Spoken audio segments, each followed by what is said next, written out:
আজকে তো একটু বিশেষ দিন। নতুন বোরকা পরে রেডি হয়ে নিয়েছি, কারণ আজকে যাচ্ছি শ্বশুর বাড়ি। রওনা হওয়ার আগে মা ভালোবাসা দিয়ে দিয়ে দিল বিরিয়ানি আর 15 কেজি দুধ। মায়ের হাতের জিনিসের মতো আশীর্বাদ আর কিছুই না। অবিরাম হাসাহাসি আর ছোট দুই ভাইয়ের দুষ্টুমি নিয়ে শুরু হলো আজকের যাত্রা। আসসালামু আলাইকুম আমার প্রিয় বন্ধুরা, কেমন আছো সবাই? আশা করছি সবাই অনেক অনেক ভালো আছো। আল্লাহর রহমতে আমিও অনেক ভালো আছি।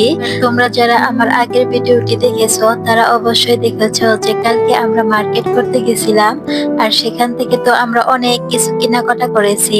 আর সেখান থেকে একটি জিনিস হলো বোরকা। আর আমার অনেক দিনেরই ইচ্ছা ছিল আমি এমন একটা কুচি কুচি বোরকা কিনবো, যেটার হাতার মধ্যে কুচি কুচি থাকবে আর পুরো বোরকাটাই কুচি কুচি থাকবে।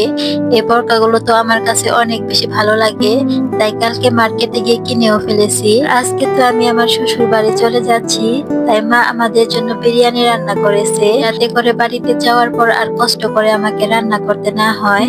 আসলে মায়েরা তো এমনই হয়, মেয়ের কষ্ট কোনোভাবে দেখতেই পারে না। পর আমি আমার সাইড ব্যাগটার মধ্যে আমার বাচ্চা কাচ্চা যাবতীয় জিনিস যেগুলো রাস্তায় যাওয়ার পথে লাগতে পারে সেগুলো নিয়ে নিচ্ছিলাম। তো আমার এই ব্যাগটার মধ্যে শুধু ফোন আর সাজুগুজুর জিনিস থাকতো, আর এখন তো বাচ্চা কাচ্চা জিনিস দিয়ে ব্যাগটা ভরে ফেলি। আসলে সময়ের সাথে সাথে আমরাও অনেক পরিবর্তন হয়ে যাচ্ছি।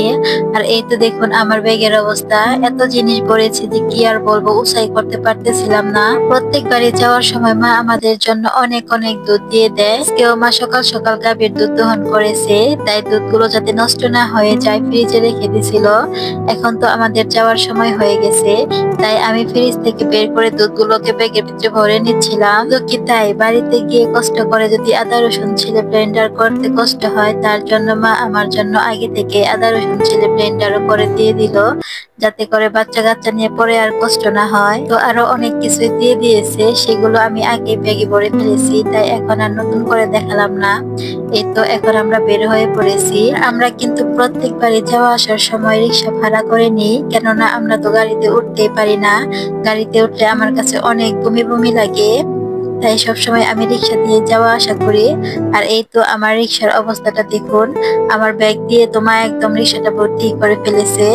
তাই রিক্সাওয়ালা মামা আমাদের ব্যাগগুলোকে ভালো করে রিক্সার সাথে বেঁধে নিচ্ছিল, যাতে করে যাওয়ার সময় রাস্তায় কোথাও পড়ে না যায়। আর আমার ছোট্ট বাবাটা তো অনেক বেশি দুষ্টু, সে কখন কি যে করতে চায় সে নিজেও জানে না। এই তো এখন সে তার নানা ভাইয়ের কোলে চলে যাচ্ছে। কত সে হাসি খুশি ভাবে তার নানা ভাইয়ের সাথে যাচ্ছিল। আর কিছু দূর যাওয়ার পরে সে আবার কিছু তাকিয়ে তাকিয়ে তার নানুকেও ডাক পারতেছিল। এখন আর কি করা যাবে, রিক্সাটা থামিয়ে সে তার নানার কাছ থেকে এখন সে আবার তার নানুর কাছে চলে আসলো।